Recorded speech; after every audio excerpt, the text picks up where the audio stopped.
Namaskar and welcome to In Focus. Sharad Pawar's decision to contest the Congress presidency has thrown open the elections and put serious pressure on Sitaram Kesri. But is he a serious candidate? Can he win? And if he does, what are the sort of changes we can expect? Here to shed light on those questions is Sharad Pawar himself. Mr. Pawar, I want in part 1 to talk about your candidature, and then in part 2 of this interview, I want to talk about your plans for the party. It's Wednesday, the 28th of May, almost 9 p.m. at night, and today you filed your nomination papers to stand for elections as Congress President. What guarantee is there that by 5 p.m. on Monday, the 2nd of June, you won't have withdrawn? No, question doesn't arise. You see, firstly, last few months, not only me but number of my colleagues were seriously thinking how to revive Congress. Our total approach was to give full strength and support and cooperation to present president, which we are given. But generally there is a feeling in the mind of congressmen that the status quo or present leadership is not in position to enthuse Congress worker, is not in position to revive party, is not in position to create a confidence in the mind of public at large. And if you study last few elections voting pattern, and especially in Hindi belt, even some of the states like Maharashtra or my own state and some other states, the position of Congress party is not good, and day by day it is worsening. I want very much to talk about the position of the Congress party, but पहले क्योंकि अभी भी लोगों के मन में थोड़ा शक होगा, मैं अपना सवाल एक बार फिर पूछूंगा। मैं आता हूँ ना, बिल्कुल आखिर तक आप खड़े रहेंगे? मैं इससे पर आता हूँ। तो ये परिस्थिति इतनी हमारी खराब हुई थी, ऐसी ही परिस्थिति रहेगी तो इस देश में कांग्रेस पर जो संकट आया है वो संकट बहुत बढ़ेगा। This party is a party which can keep country together. Just because the party has become weak, and that's why regional, communal and casteist forces has been we are seeing, watching in number of states, and that is affecting unity of the country. So for larger national interests, one has to see that Congress is a strong organization. I have no personal ambition other than revival of Congress. See that Congress is spread throughout India, and see that my party colleagues, grassroots level workers, my all delegates, everybody will be able to work with self-respect and some prestige. तो फिर आप यही कह रहे हैं कि चाहे जो कुछ हो, 2 तारीख को आप विथड्रॉ नहीं करेंगे? सवाल है ना, मेरे 2 तारीख को तो मेरी मीटिंग्स ही बाहर है, 31 तारीख से तो मेरा टूर प्रोग्राम जो शुरू होगा वो कंटिन्यूसली है ही है, आप देखते रहेंगे। तो बिल्कुल आखिर तक, चाहे आप हारें चाहे आप जीतें, आपने लड़ना इस इलेक्शन में। ये जीतना हारना, ये चुनाव में तो कोई तो हारेगा, कोई तो जीतेगा, वो तो परिस्थिति आती है। एक ही जहां तक मेरी बात है, आज तक मैंने जितने चुनाव लड़े मैं कभी हारा नहीं, और ना इस बार आपका इरादा हारने का। और इस समय भी जो मुझे मूड दिखाई देता है, एटमॉस्फेयर दिखाई देता है, सभी स्टेटों के साथ, पार्टी साथियों के साथ बातचीत करने के बाद जो उनकी मानसिकता दिखाई देती है, तो इसमें हारने की तो बात ही नहीं आ सकती। मतलब हौसला आपका बिल्कुल मजबूत है? बिल्कुल, हम 100% जीतेंगे, कांग्रेस रिवाइव करेंगे, कार्यकर्ता का सम्मान बढ़ाएंगे। लोग तो हमेशा ऐसे ही कहते हैं इलेक्शन के पहले, कभी तक आज तो मुझे कोई नहीं मिला जो कैंडिडेट हो जो कहेगा जी मैं हारने वाला हूँ लेकिन तब भी मैं खड़ा हो रहा हूँ। तो ये तो एक तरह कहने की बात हुई नहीं। जहां तक मेरा अनुभव है, आज तक मैंने कहने के बाद मैं कभी हारा नहीं, कौन से ही इलेक्शन। तो फिर पवार साहब जरा इसे एक्सप्लोर करिएगा मेरे साथ। 26 तारीख को आप सोनिया गांधी को मिलके आए, उन्होंने कोई आपको हौसला इंडिकेशन दिया सपोर्ट का? नहीं, वो राजनीतिक बातें वहां होती नहीं, it was a courtesy call. मुझे ये बताइएगा, केसरी साहब के साथ हैं वो? नहीं, मुझे नहीं लगा वो राजनीतिक इसमें ध्यान देती है, इससे मुझे लगता नहीं। इनको फजूल पॉलिटिकल कंट्रोवर्सी में लाना ठीक नहीं। So she will play no role in this? जहां तक मेरा एक्सपीरियंस है आज तक का, वो इसमें ध्यान देती नहीं। मतलब आप कह रहे हैं कि वो एक तरह न्यूट्रल रहेंगी? हमेशा न्यूट्रल रही है। सो आपको ये चिंता नहीं है कि उनका सहारा किसी और के साथ हो, जैसे केसरी साहब? मुझे भी नहीं और बाकी को और किसी को होगा, इस पर मेरा विश्वास नहीं। तो फिर मेरा आखिरी सवाल इस बात पे, लोग कहते थे, प्रेस में बहुत बार छापा गया कि पवार साहब का सबसे बड़ा हैंडीकैप, सबसे बड़ी problem is that he is not trusted by the Gandhi family. That is no longer the case, I take it. ये एक प्रोपेगेंडा होता है, इससे दूसरा कुछ नहीं। एक कोई प्रचार करना हो किसी के खिलाफ तो ये प्रचार होता है। This doesn't worry you at all? No, not at all. Then as things stand, Congress working committee के लिए जब मैं तिरुपति में चुनाव में लड़ा था तो ये प्रचार किया था, फिर मुझे बहुत अच्छे वोट्स मिले और मैं चुनकर आया। So then as things stand at the moment, there are three main candidates for the Congress presidency. I'm not counting Antule because he said he's withdrawn. There's yourself, there's Mr. Kesri, there's Mr. Pilot. If it remains a three-way fight, Mr. Kesri is going to walk home, won't he? No, ये preferential system है voting की।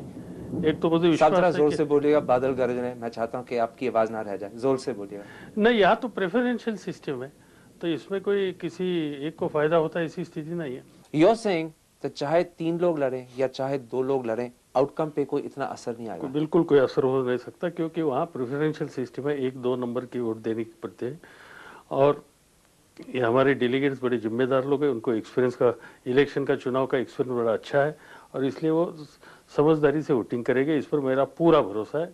वो चाहते हैं Congress revival, वो चाहते हैं कि पार्टी की जिम्मेदारी संभालने वाली व्यक्ति पूरे देश में घूम सके, उनका हौसला बढ़ाने के लिए मदद करे। लेकिन मुझे एक चीज बताइए, आप चाहते हैं कि पायलट साहब विड्रॉ करें?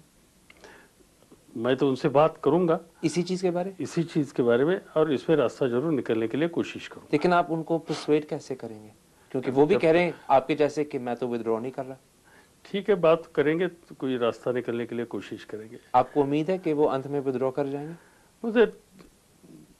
मुझे एक बात पक्की मालूम है कि वो भी कांग्रेस रिवाइवल के पक्ष में पक्के हैं और कांग्रेस रिवाइवल के लिए हम दोनों ने मिलकर इसमें कदम उठाना चाहिए। इसमें पार्टी की हित की बात है, ये इनके मन में बात है। अच्छा, आपने कहा था खुला कि आप जीतेंगे, आज तक आप कभी हारे नहीं और 100% आपको उम्मीद है जीतने की। If you are so confident, who are the big Congress leaders supporting you? Name them for me. Congress workers, delegates. और उनके अलावा? बाकी हमें किसी के हम नाम लेना ही नहीं चाहते।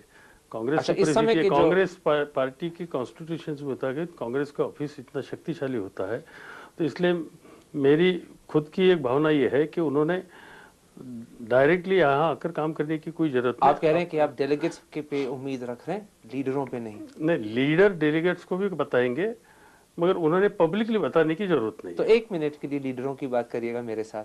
जितेंद्र प्रसाद आपके साथ हैं? मैं कौन मेरे साथ है कौन मेरे साथ नहीं इस पर ज्यादा बोलना नहीं चाहता हूँ। क्यों? मगर मुझे ये मालूम बात पक्की है कि जो हमारे साथी नेता हो, कार्यकर्ता हो, डेलीगेट हो, पार्लियामेंट के मेंबर हो, विधिमंडल का सदस्य हो, जो कांग्रेस रिवाइवल चाहते हैं, जो खुद का और कांग्रेस पार्टी के भविष्य के बारे में चिंतित है, ये सब लोग मुझे लेकिन मुझे एक चीज समझाइए, आपने ये क्यों कहा कि जो आपके साथ हैं आप उनके बारे में बात नहीं करना चाहते? क्यों? मैंने ये कहा कि कांग्रेस अध्यक्ष की पोस्ट ये बड़ी शक्तिशाली पोस्ट होती है संगठन में, इसलिए तो आप चाहते हैं। और इसलिए नहीं, मैं इसमें चाहता हूं कि मैं अध्यक्ष बनने के बाद कांग्रेस अध्यक्ष के पावर्स डिसेंट्रलाइज करने वाला हूं।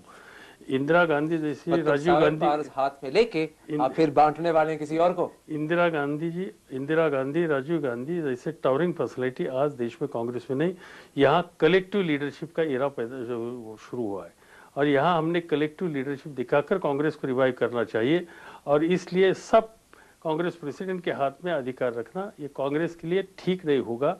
और इसलिए मैं आपकी बात मानता हूं, लेकिन आप कलेक्टिव लीडरशिप की बात कर रहे हैं तो मुझे बताइए आपके साथ कौन सा कलेक्शन है लीडरशिप का? सब नाम दीजिएगा। जो आपने कहे कि कल कांग्रेस प्रेसिडेंट बनने के बाद हर स्टेट से जो कांग्रेस प्रेसिडेंट बनने के बाद तो सब आपके साथ होंगे, बनने के पहले कौन है आपके साथ? जितेंद्र प्रसाद है।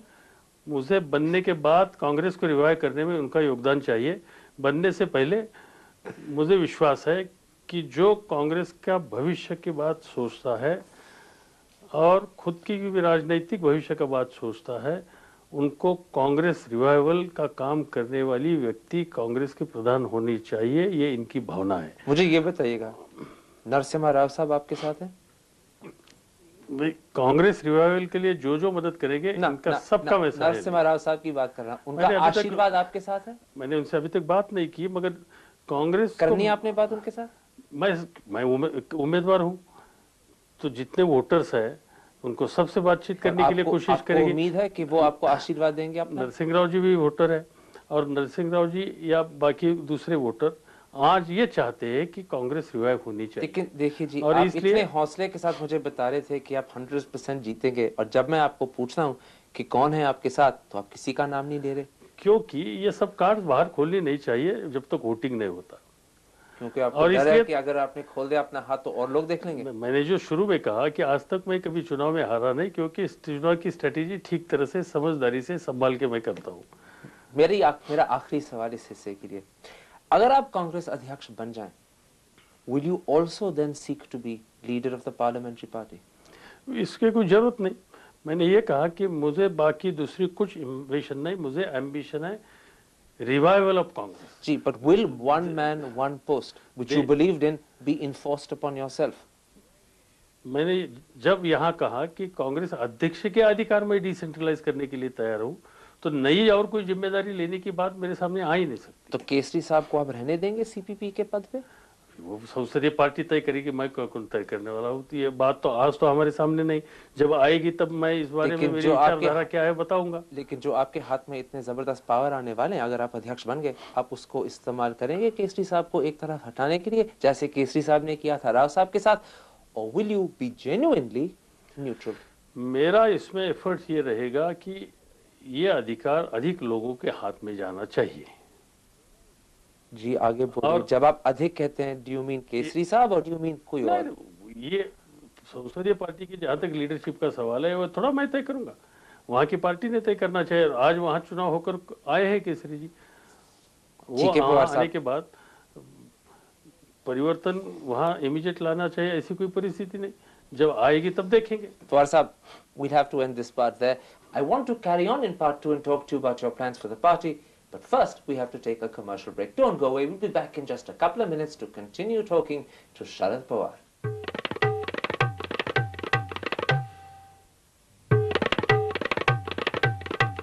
Welcome to part 2 of our conversation with Sharad Pawar. Mr. Pawar, I now want to talk about your party. What would you say is the state of morale in the Congress today? See, generally rank and file in Congress party is worried about future of the Congress party. He wants revival. He is ready to work. But it is the responsibility of the leadership to show him path. It is the responsibility of the leadership to associate in process of revival, travel, meet Congress workers, meet public at large, and create confidence in the mind of public and Congress workers. मैं leadership के बारे में बात करना ही चाहता हूँ, मगर पहले एक छोटा सवाल, अगर आज इलेक्शन हो इसी स्थिति में, कितनी बुरी तरह हार जाएंगे आप? हमारी परिस्थिति इम्प्रूव करने के लिए बहुत मेहनत करने की जरूरत है। आज हमारी परिस्थिति अच्छी है, ऐसे मैं दावा नहीं कर सकता हूँ। तो मतलब अगर आज चुनाव हो तो आप हार ही जाएंगे, ये तो आप स्वीकार ही करें एक तरह? नहीं, हार जीत ये तो होती है, कांग्रेस ने कई बार देखा, मगर स्थिति सही नहीं है।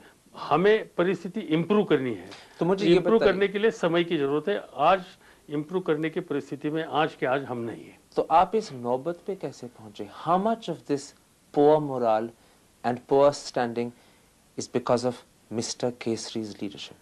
मेनली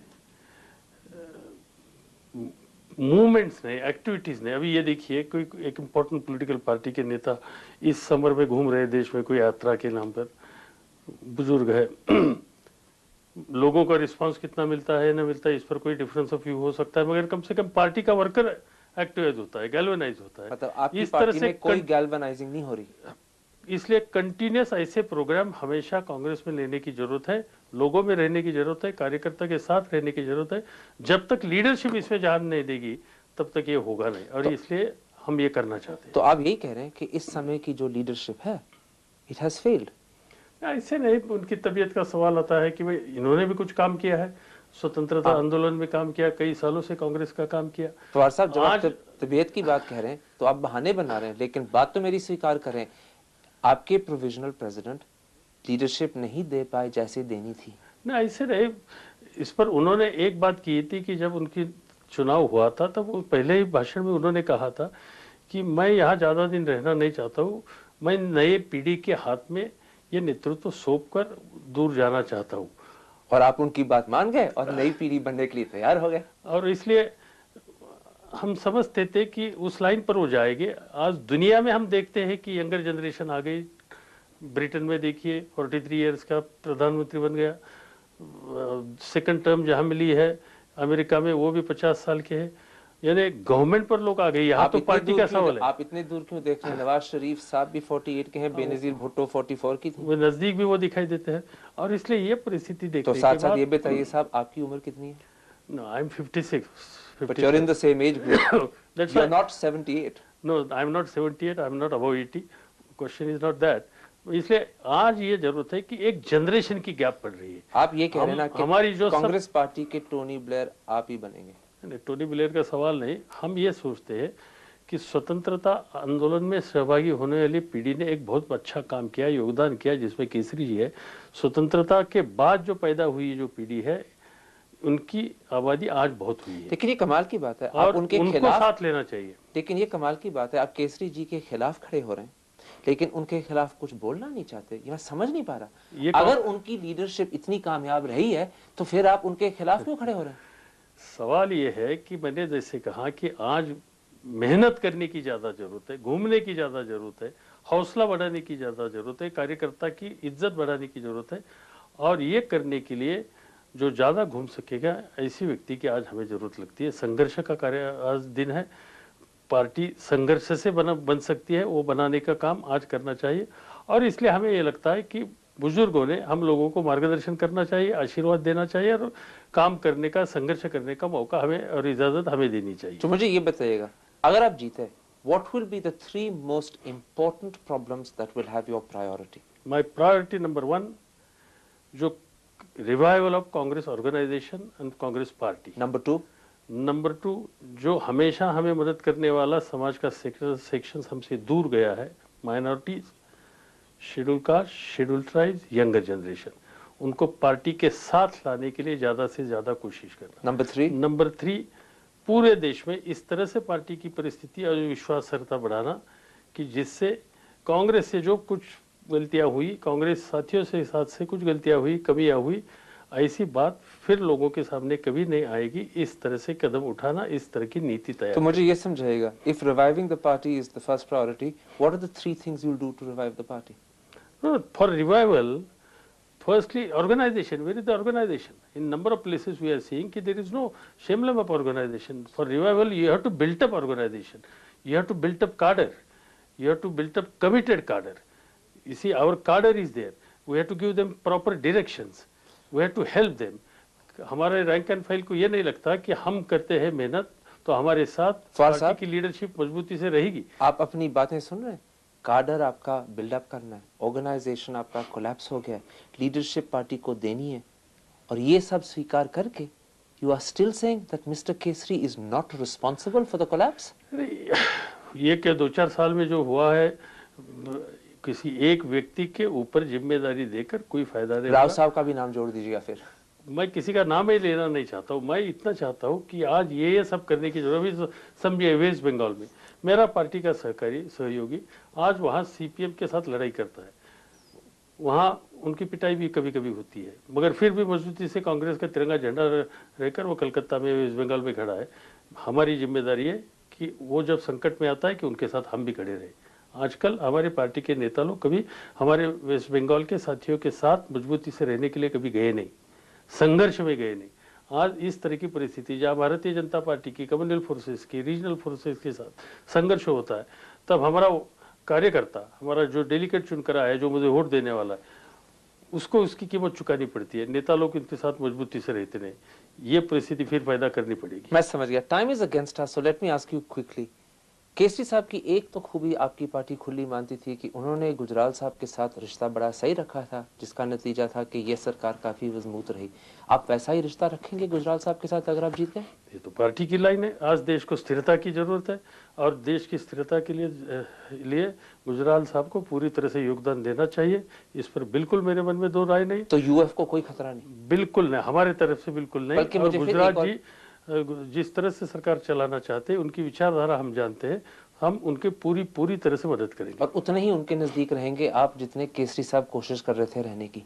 हमारी इसमें नीति ये रहेगी, हम उनको बाहर से समर्थन देने वाले लोग, हम उनको मदद करेंगे देश के लिए, स्थिरता के लिए, मगर हमारा प्रायोरिटी ये रहेगा इसके साथ साथ हमारा संगठन बनाना। पर अगर बाहर से लोग तो काफी बार कहते थे कि पवार साहब तो चाहते हैं कि कांग्रेस पार्टी सरकार में शामिल हो। ठीक है, वो प्रोपेगेंडा का भाग है। मैंने कई बार कहा, पब्लिकली कहा कि कांग्रेस ने समर्थन बाहर से देकर कांग्रेस को बनाने के इस पर ज्यादा ध्यान देने की जरूरत है। अच्छा, मुझे एक और चीज बताएं, इस समय केसरी साहब ने बड़ी कोशिश की थी कि जो कांग्रेस के पुराने लीडर थे, जैसे मूपानर साहब, चिदम्बरम साहब, जैसे टीएमसी पार्टी जो आपसे जुदा हो गई है, उनको वापस बुलाने के लिए, वो कामयाब नहीं रहे। आपको उम्मीद है कि आप सक्सेसफुल हो सकेंगे? जो कांग्रेस विचारधारा मानने वाला वर्ग है, उनको साथ लेने के लिए कोशिश करनी ही पड़ेगी, डायलॉग करना मगर पड़ेगा। कैसे, क्या कहेंगे आप जो केसरी साहब नहीं कह पाए?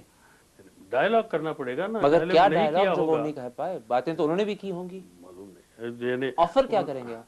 नहीं, ऑफर की जरूरत पड़ती नहीं, विश्वास दिलाना पड़ता है, पहले साथ लेना पड़ता है, और जो कुछ लोकल लेवल के प्रॉब्लम्स है, स्टेट लेवल के प्रॉब्लम्स है, वो बैठकर मजबूती से रिजॉल्व करना चाहिए। मुझे एक और चीज बताएं, इस समय आपकी पार्टी में पब्लिकली डिसेंट की बातें चल रही हैं, रिगिंग के एलिगेशंस आ रहे हैं। How have you reached this terrible position on the eve of elections? इसमें कांग्रेस के संगठन चुनाव में आज तक का इतिहास देखने के बाद हमेशा कुछ ना कुछ शिकायतें आती है। इस समय जरा ज्यादा आई है बात, तो मुझे माननी पड़ेगी, मगर मैं इस पर यह सोचना चाहता हूं कि मैंने कहा भी कि कांग्रेस का अध्यक्ष बनने के बाद कांग्रेस के साथियों को साथ विश्वास में लेकर इलेक्शन करने की जो प्रोसेस है, इसमें हम सुधार लाना चाहते हैं, और मुझे विश्वास है कि वो सिंपल और जिसमें किसी को हेराफेरी करने का मौका नहीं मिलेगा, इस तरह से पद्धति तैयार हो सकती है। You are fully confident that the elections will be clean? मैं ये बात पक्की जानता हूं कि आज जो इलेक्शन का इसके बारे में शिकायतें है, वो शिकायतें है, फिर हमारी कोशिश ये रहेगी कि इस पर ध्यान देकर इलेक्शन ठीक तरह से हो जाए। और अगर आप जीत गए तो 2 साल के बाद इलेक्शन फिर होंगे? बिल्कुल समय पर चुनाव लेंगे। आप कभी भी इलेक्शंस को पोस्टपोन नहीं करेंगे? बिल्कुल हम नहीं करना चाहते।